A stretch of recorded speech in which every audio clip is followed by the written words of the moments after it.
Yo,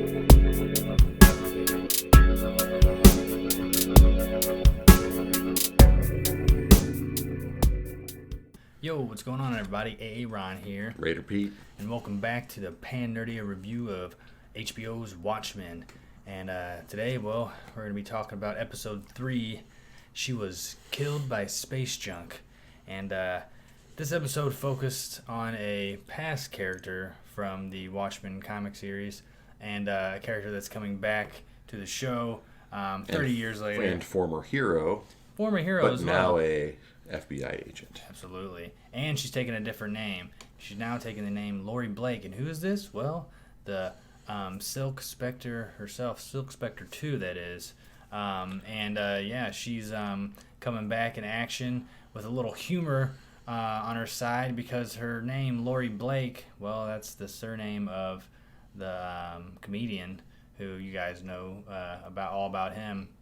So she kind of embodies that to a degree in her introduction episode here.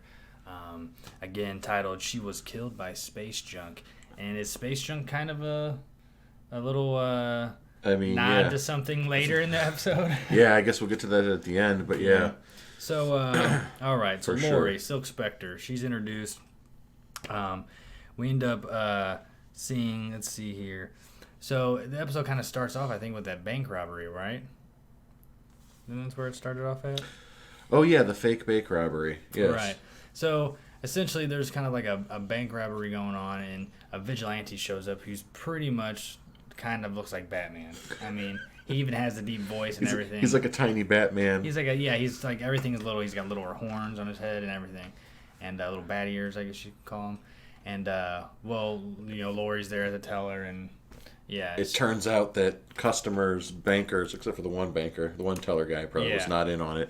Right. Lori herself and other people were all... Because she's the one who sticks up the bank teller, and we're like, oh, wait, I thought she was supposed to be an FBI. Right. And turns out she's actually part of a special FBI unit to catch vigilantes. Yeah, it's like the vigilante sting that they set up, and she was in charge of that specific one. So kind of reminds me a little bit of My Hero Academia, that one character trying to find the people that think they're heroes, but they're really like kind of a joke or whatever, or kind of like, whatever. Mm-hmm. They're just looking for the payday, so to speak. So yes. I kind of had that same feeling with her attitude when she took him down and had him arrested or whatever. Yeah, they're even like, how'd you know to shoot him in that part of his armor and not kill him? And she's kind of like, I don't think I really knew, but yeah, I did know, though. Whoops. So that was pretty funny. But yeah, so it starts to kind of intertwine at this point with a part in the episode that's towards the end of the episode, but we're getting Lori in somewhat of a phone booth. What? This one back here? Oh yeah, that one back there. Yeah. And it seems to be, actually I remember seeing that in past episodes, the last two, because it's in like the town square of downtown Tulsa. But now we're seeing somebody use it. Apparently it's like I'm guessing this is like from when Dr. Manhattan was on Earth. It's got to make the public feel comfortable that they could leave voicemails to Dr. Manhattan. Oh yeah, not when he was on Earth, but yeah, when he first went to Mars. When he first left, said later, I'm gonna rebuild Mars. But it seemed to be like only activated through like higher memberships. Like she had some kind of like platinum or silver. I forget what it said. It's to like log in. Expensive, and you need to be specific somebody. Because otherwise, like bums get in there and spray paint and whatnot, vandalize.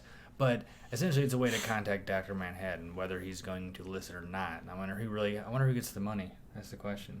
But anywho, somebody's making some bank off that shit. Department of Defense, because that's what he did, right? He basically worked for the U.S. Department of Defense. Yeah, I mean, he was in the Vietnam War and everything. So, anyway, she's trying to get a hold of him. It's obvious that's what she's doing. But she kind of does it in a weird way, where she's like telling a real long joke. Well, series of jokes. She tells two, and the first joke seems to flop, at least by our experience watching. It seems like it flops. She's like, okay, let me start over. And that joke was about some girl throwing a brick up in the air, and she messes up telling it towards the end. But then she starts on this other joke. At this point they're very stale. Trust me, she's funnier throughout the episode. But at this point, she starts, on this little joke about an owl guy, and how he's face to face with God, and how he wants to make all these gadgets and technologies to help humanity and this and that, but ultimately he can never act on anything. And of course, she's mentioned talking about Night Owl. But as we're kind of delving into that, it switches back to, I guess you could call, the past or the present times. A lot of time switching here. And we're getting her talking to the senator. And he's kind of mentioning the whole thing in Tulsa going on right now. He's also campaigning or beginning to campaign himself for the presidency. Yeah. Which is held by Robert Redford at this point. Right. Yeah, right. But of course we get more Easter eggs popping in once we're in her hotel or house, wherever that was. There's an owl in a cage, which again references the night owl. She is it she that has the big artwork? It was Yep. with all the different main characters, including herself. Yep, from she yesteryear. was in there. Ozymandias, Dr. Manhattan, and Night Owl. That was a pretty cool little picture. But she does that. She puts on a glove at one point, which is kind of like her silk glove, you could say. But then something interesting when she's talking to the senator, and I was talking to Pete about this. We missed it the first time we saw it, but essentially.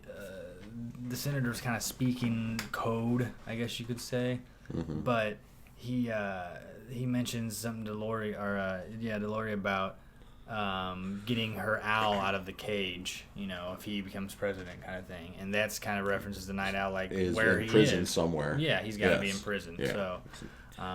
So back to that little, to the future. She's in the phone booth. She's talking about the night owl, of course, and how God ends up, basically telling him that he's too weak and he's not going to make it, and he ends up sending him to hell.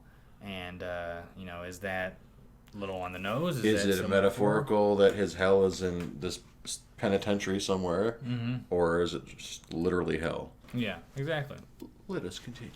So where we're at now. So she ends up again getting pretty much ordered to go to Tulsa. Not necessarily ordered, but asked to go. Special request by yes. the senator himself. Yes. And she ends up wanting to just go alone, but they were like, you got to take somebody, and she ends up picking this little like temp or this novice agent that was running the slideshow in the boardroom, and she's like, I'll take him. And there was like, what? Okay. You said I need to pick someone, so she gets on a private jet and off they go. Turns out he's kind of like a Midoriya against fanboy. Yes. Another My Hero reference, but total fanboy, and kind of throws out some references to the old comic in terms of gushes all kinds of Laurie Blake yesteryear as the Spectre 2. Yeah, so he's like, I know you're not Laurie, your real name's not Laurie Blake, Laurie Jupiter. I don't think he even says Jupiter, though. He pretty much points her out, and he's like, kind of starts asking her questions and stuff, but she's like, what do you want, my autograph? But anyway, so they're talking, and they actually fly past this thing called the Millennium Clock. So it's this big really cool standing structure, which I guess we're going to learn a little bit more next episode. How it functions besides just looking cool. Yeah, there's something definitely about it. Yeah. Tick tock, tick tock. We're thinking maybe some sort of mega communication device, or maybe it's like a press button. Who knows, duck. Man? Yeah, maybe it's a portal opener for giant squids. Either way, so you can't rule that out in Watchmen. You really can't. So she ends up getting to Tulsa, but her kind of first task, Laurie Blake that is to start getting some questions. She goes to Wade, aka the Looking Glass, to find out some answers, and they're doing like a mass interrogation right now. Yeah. They got a bunch of what's that thing called, the Beehive or whatever, his interrogation bubble. Oh yeah, I think it's called the Hive or something. Yeah, something like that. But they basically interrogate each other and then bounce off with each other that they know everything about each other. Oh yeah, so there's no sense in being masked. And we get a lot of her humor here. Yeah. And of course, like Looking Glass, he kind of gets to the point where he looks a little like, I wouldn't say scared, but he's definitely like, fuck, man, she's got me, kind of thing, He kind of seems defeated a little bit with her presence, that's for sure. And I'm guessing he knows who she is. Yeah, that's the only thing. I was just going to ask you that. Like, he didn't make it completely clear that he knew exactly who she was versus who she is. Did he see? Was it more that, oh, it's Lori Blake, the FBI, the vigilante FBI or sector of FBI, Correct. or is this? She's got status. She's got even more status. So which one is it that he knows about? So that's what I'm curious in it. I wasn't clear on that either, but. So she's trying to get some stuff, and then that's how she kind of digs into finding out more about Angela, Abar, and, Sister Knight. And she's, of course, in this episode. Don't worry, guys. Oh, yes. But after, she deals with that cold mother effer Glass. Funeral time, right? They're going to be heading towards the funeral. Yeah. She's like, where can I find her? Like, well, in a couple hours, there's a funeral. She's getting prepared for it now. Chief Judd himself. But before we get a little too far, we're going to go back to the future where she decides to talk more about the joke, or she continues telling her joke, and she's on to the next human, the person who, and shouldn't say human, but the next person to stand amongst God and for judgment, and that is Smarty Pants. Smarty Pants, yes. Mm-hmm. May I say, Jeremy Irons himself. Right. Ozzy, as I'll call him from here on out. Totally it's easier, Ozymandias. But Ozzy for short. Yeah, totally. She's totally talking about him in this instance, and just basically giving his whole little backstory about how thought he was the smartest guy he could very well be, and how he created a giant fucking alien squid and threw it on New York. How he killed 3, and God asked, like, the Night Owl, like, how many people did you kill? He was like, no, I didn't kill anyone. Right. And he was like, what? Like, you can't be that soft, right? Right, But then with Ozymandias, like, how many? He goes, over 3 million in New York City, whatever, with the giant squid. That's crazy. And she was like, didn't God call him, like, some monster or something? Yeah, something along those lines. But, that's a good thing to point out. I didn't even notice that either. Yeah. Night Owl was on the complete opposite of the spectrum versus Ozymandias, and of course after that, God snaps his fingers and sends him to hell, and we will touch more on that here in a little bit as well. Right on. Just remember that, guys. Ozymandias in hell, and so she continues to roll under her joke as she's trying to, she's telling this to Dr. Manhattan, hopefully, and she begins to talk about a blue god interacting with God, and we'll come back to that. So, we're back at the funeral now, and for Chief Judd, and Angela steps up to say some words. Well, it's not just some words; she sings because Judd and her made a pact that they have to say certain things or do certain things at the funeral. And in this case, it's singing a tune. I can't remember what the tune necessarily was. But as she sings, a little kind of tick-tock starts happening, and we see a 7th Cavalry guy. In a neighboring mausoleum. He just dug a hole so he can be secretly right outside the funeral. And he's all strapped to the gills with a bomb jacket, and he comes out ready to blow. The senator conveniently steps up and allows himself to be asked for the senator specifically, which was kind of fishy to you and I when we watched it. Yep. And he's like, don't worry, people, I'll do it, So was this masked man really with the cavalry, or was he just staged to make the senator look like a hero or the new face of the good? But you do have to remember, the chief did have some quote-unquote skeletons in his closet. So Literally.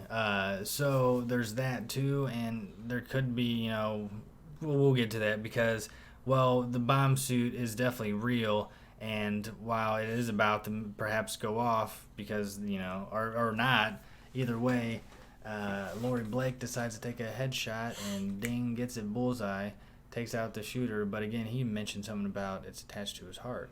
Yeah. She presumed that, like most guys that say, it's strapped to my heart, if you kill me, you all blow, but he actually took the time to do it. Yep. And here we go, our Angela comes in, saves the day, basically because Judd's not buried at the burial yet, she throws the bad guy in. Ivan says, why don't you throw Judd on top? And sure enough, she did. She rolls him I was over. laughing so hard, then when he got blown to bits, then Lori Blake has no way of doing her own autopsy on the body. So she said she was going to do it early, too. Now, after all the smack talk between Angela and Lori, it looks like we're going to have a little team here. Maybe. I don't know. They seemed a little salty. Yeah. Salty at first. And it was funny, that's for sure. Because Angela, they both are just potty mouths, and it's fucking awesome. And Angela's basically what Lori used to be in a way, Yeah. As far as when she's, just a BA, the sister knight that is. Yeah, man, it's awesome, dude. It's gonna be interesting to see where that goes, because they definitely, well, at least Lori knows a lot about Sister Knight, and so I'm curious to where that's gonna go. But I think she will impress Lori, that's for sure. So then, during all that craziness, we finally get some, one of those awesome transitions that we get each time Ozymandias comes back into the fold. And again, we don't necessarily know this is Ozymandias yet, but we do. Obviously, we've been talking about it. But for people who maybe don't look into shit as deep as we do on the internet before we watch the show, this episode kind of lays that out for you for sure, and without a doubt proves that this is Adrian Veidt himself. So we had mentioned earlier that, she was telling those jokes about sending, God sending these dudes to hell, Smarty Pants and Owl Guy. Well, we've been wondering, and I'm sure you guys have too, about what the F has been going on with Jeremy Irons' character, Adrian Veidt / Ozymandias. Yeah, it seems like he's in his own Never Never Land, his own little mini continent or country, and it's like a countryside, and it's just him and his clones. And the things not seem clones to be... of himself, yeah. which there might be, right. but clones of all his servants. Yeah, so exactly. He's just constantly playing games and doing mechanisms and trading it. Well, not to forget that things are repeated. It's almost like each day's repeated. It is like a Groundhog Day, isn't they it? have, the birthday cake, or the anniversary cake. That was the main back. giveaway. It's like anniversary every day. What's going on? He's a jolly good fellow. They always get into that part. I just thought the clones were on repeat. Almost right. like they. Well, they probably are. Yeah. They're set up, and then he can manipulate each day and have them do other things. Yeah, but for the most part, they have some certain cues, like Westworld type shit. Totally. But we're getting him in a kind of different mode here, in his classic, genius inventor mode, and he's seems to be creating a suit. We didn't know right away if it was a new suit for him or not, but he was taking the hide and pouring a sealer on it to make it all fresh. He carved glass out of an atrium glass to put for a face mask, and a special courtyard where he had it all dry out and stuff. Yeah, he was baller, dude. And then he ends up hooking Mr. Phillips up in it, and seems to be has tubes and whatnot. So we're is this going somewhere? Mr. Phillips 2.0, 3.0, yeah, 10.0. Yeah, probably 13, volume 37. Lots of clones with this fellow. Probably Mr. Phillips, volume 37. Right. So also while we were watching all that happen, this little montage of him making his suit, there were little catapult kits, or mini mock-ups of catapults and stuff, and then outside where he had Mr. Phillips all suited up and booted up, he had a giant catapult there. We're wondering what the fuck is he gonna do, and then it cuts to the scene and he's back on the ground, frozen solid. Mr. Phillips, that is. So one would think, did he get shot up to space, then he froze into above the atmosphere, and then came back down as a ice cube, or is but here's the thing too, portal action? Well, here's the thing too. How far can that catapult really shoot? If he's on Earth, but what was not shoot him in space. But he still plugged him into something, so maybe he just turned him into, he plugged him in with a bunch of hydrogen in there or something, and then shot him up. But he came back down. That's what happened to his body. I don't know. I have this weird feeling it has something to do with the makeup of Dr. Manhattan, and he's trying to make another Dr. Manhattan kind of thing. Let's see, what if I put this chemical in the tube, and then send him up in the air, and he goes into above a certain level. Maybe he'll achieve whatever result his experiment. Well, I got something for you, Pete. A little theory that may or may not come to fruition about what the hell's going on with this Jeremy Irons guy. Do share. Well,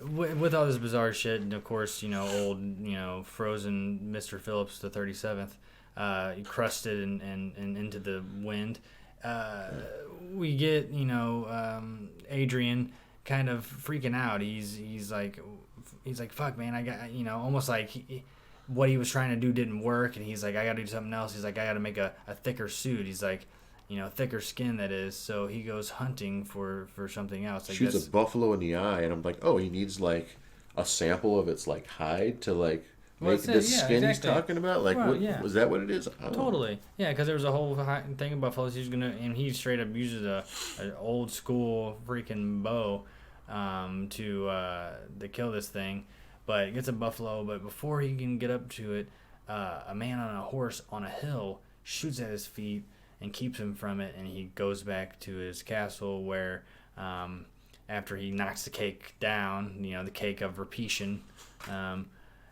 he ends up going to meditate and whatnot, and then Marionette comes and brings the little letter that he's received, and it's from none other than the Game Warden. And I forget exactly what it said for word. Game Warden has his own themed section of the countryside that is marked with property sticks and pirate flags. Yeah, but who's Game Warden, right? Because as he's saying in this letter, he's basically like, the agreement was for me to, your, not really, he didn't say imprisonment, but something along those lines. I forget the exact words. You had to follow these rules, and you did not today, blah, blah. But he did thank him for some tomatoes. So it's almost like, they're rivals. They're neighborly, but they're still like, don't cross the But he's boundary. also like, it also kind of seemed by the way he was speaking that Adrian is in fact his prisoner. The Game Wardens, that is. And it's a little weird, so you started thinking, what the hell's going on, man? And then the way he ends it by signing his name, of course, with Adrian Veidt, and then going upstairs to say, he's going on another hunt this evening and dressing up well for sure as Ozymandias, his old school uniform, to meet his rival in the field. And this is the theory, Pete, that Ozymandias, Adrian, is in fact in his own hell on Mars because Dr. Manhattan put him there. So Dr. Manhattan put him on Mars in a biodome bubble that has grass and blue skies. At least, yeah, some kind of an illusionary bubble. Right. And then when Mr. Phillips really did get launched out of a catapult, he was seeing, Jerry Irons was seeing if it's possible for him to leave and go back to Earth. That is oh my God, that is a brilliant So he's using theory. the dummies to just do it. So so as he's imprisoned in this biodome illusion place, he's conducting all these experiments. And maybe that warden is actually just keeping an eye on him. Yeah, the warden's so he doesn't get out of the boundary. Yeah. So he's like, if I can't go left or right, maybe I can go up. Yeah. So he's going to keep taking Mr. Phillips, and think about 37th volume and so on. And think about if it was a catapult really shooting somebody into space, it would never happen on Earth, right? You couldn't do it. It just wouldn't be possible to shoot somebody that far into the sky. But if it was just in some biodome that really didn't have that high of a sky based on its illusion, and you just shot through the illusion into Mars, and as soon as you were into Mars, past that illusion, you would start freezing. Probably. Would you burn? You wouldn't burn up on Mars. You'd probably start freezing. Well, instantly. I think your insides would probably explode, and then you would die that way first. But I don't know about freezing because there is a bit of an atmosphere there. Right, but I know it's way colder than here. Oh, well, yeah. So you'd probably still freeze. Because he's colder. Not... I wouldn't say he was all the way in space. I bet he was just I don't think Mars there's atmosphere. Enough. There's not enough oxygen on the surface. Yeah. If there's any, it's like almost gone. But you know what? It reminds me of Total Recall starring Arnold Schwarzenegger. And I'm not just talking about the chick with the 3 boobs. I'm talking about the fact that he activates Mars with this special handprint thing he pushes down on, and all of a sudden the skies go blue and stuff. It's really quickly. Mars has an atmosphere with plenty of oxygen, but terraform before Mars. that happened, though, he goes rolling outside, and he's exposed, and he's and his eyes pop out of his head, and his tongue starts coming out, and his ears start bleeding, and all that. But then as the atmosphere fixes, he goes back down to normal. So, the first thing I think of what would happen if you were exposed on the surface of Mars, it would be Total Recall. There you go. So perhaps that's what happened. So, speaking of Dr. Manhattan and his, or maybe not his, little games he's playing as a game warden, we're going to go back to some more fun and games with Lori in the booth talking about, telling her jokes to Dr. Manhattan and about himself, actually, the Blue God, and how... essentially, God asks him, some questions, and he's essentially it doesn't matter I'm a sad motherfucker. Did she bring up in that story joke about the blue god that before he was a blue god, he was how he became a blue god? Or she just talked about how, I don't think she mentioned that he part. won the Vietnam War for the U.S., and he did all these other things, but then he moved to Mars. I think she was that quick. Yeah. I don't think she mentioned his origin, but because we ended up getting that with Adrian. She just want to get to the point that he really doesn't care about humanity too much. Right. And that ultimately, he said, because I can see everything, kind of like that, and God still sent him to hell, which is interesting because it's kind of like, because he says it himself in her joke that he's already in hell, so it doesn't matter. And then the joke comes back around to her first failed joke about the girl throwing the brick, and whenever it's gonna finally come down, how long is it gonna stay up in the air? Well, it ends up, God apparently was us looking at the joke, or getting the joke told on us, and then we didn't realize the brick was still there, and it hits God on the head or us on the head. Yeah. A little confused by that, but ultimately, is the brick exiting a dimension and entering the other from above, and then boom, or is it just metaphorical? To say that there is no God because he's bye too, according to her joke, and everything's fucked. Yeah. So but everyone has a specific metaphorical and for real jail. Yeah. The owl's in probably actual jail prison. Mm-hmm. And then you got Octavius or Osmandius, who's probably in a biodome jail or something like that. He's living a Groundhog's Day. So that is kind of that repetition. That's his hell, and he can't escape it. And then, of course, Dr. Manhattan. Maybe Mars, and not feeling as human. He's losing his humanity. He's already more lost and more, and he's already lost it's it. fizzled out. Yeah, it's gone. I mean, he's already past that point. He considers life and death the same thing with because they have the same amount of particles, a live body and a dead body. And the amount of time that it's almost like looking at an animal that only lives about 10 years, and we live around 80 to 100 years old. This guy's like, I'm going to be around for a long time now with these superpowers. Yeah, forever. And all of you are like, your lives are like a flash to me. Yeah, exactly. So, I mean, it's kind of, it's a little rough, but it is what it is, and it kind of helps. I think at this point, it kind of ties in everything. Speaking of rough, can I mention this real quick? Lori at the motel, before she hooked up with the little agent kid, she almost decided not to hook up with him and just hook up with what was in her glowing suitcase bag. Mm-hmm. And I thought it was just her FBI computer that had to be on lockdown. No. But no, it's a big blue coffee machine. Yeah. But for real, man, I mean, this was the biggest vibrator I've ever seen. It was obviously modeled after, or at least color themed after, Dr. Manhattan. Yeah, her even former had lover. Attachable ball batteries. I would imagine those had to be the batteries. I mean, what else would you have the balls for? I mean, can you lift this up a little bit? I mean, it was about this size. It was about this size. It was almost that color, too. It kind of looked like that thing she was in back there.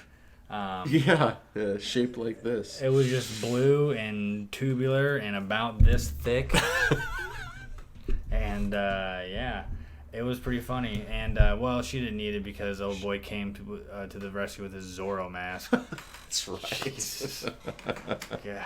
So she totally wore the pants, or took the pants off in that situation. Probably. Anyway, I'm not gonna get into it. She was in charge. Let's put it that way.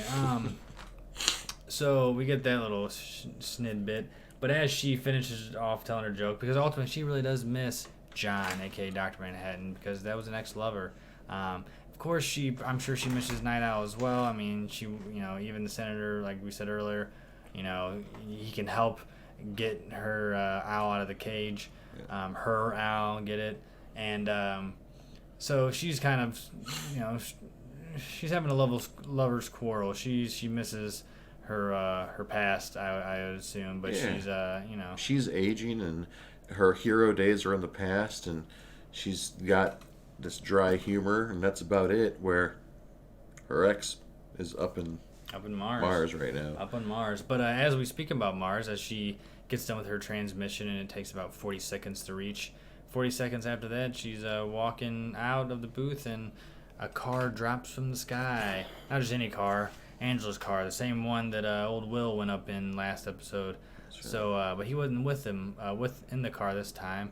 As his friends in high places, perhaps Dr. Manhattan, or is it just a coincidence that Mars was shining in the sky above the dropped car? Yeah, I mean it's weird because I mean obviously when he was taken up in the episode 2, it was a magnet. You'd see it like a truck smashing or a car smashing junkyard or whatever. But it must have been attached to like a really sweet military chopper or something. I don't think it was a chopper. When I watched it again, Spaceship. It seemed like some kind of weird, in their technology, some kind of big ship kind of thing. Yeah. Sure.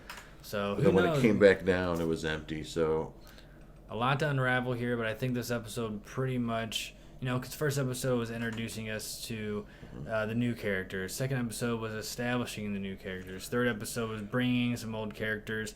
It was revealing dusting out the past their a little bit, right, and bringing it to a head with everything else. So I think moving forward, we're gonna kind of see all new story. And when I look up and down, not be too bogged down by the past. When I look up and down the cast lineup, I mean, at least the main 5 characters now we have. Yeah. All the past stuff is revealed, so we now should be it's going time forward. to rock and roll. Yep. So hope you guys enjoyed. We definitely did, and we're looking forward to episode 4 next week. Wonder what the title is in that one. I know, some awesome titles. Again, episode 3 was titled "She Died from She Was Killed by Space Junk." Mm-hmm. So yeah, guys, enjoy. Almost. She almost was. But yeah, guys. So either way, thank you. We appreciate it, and we'll see you next week. Peace out.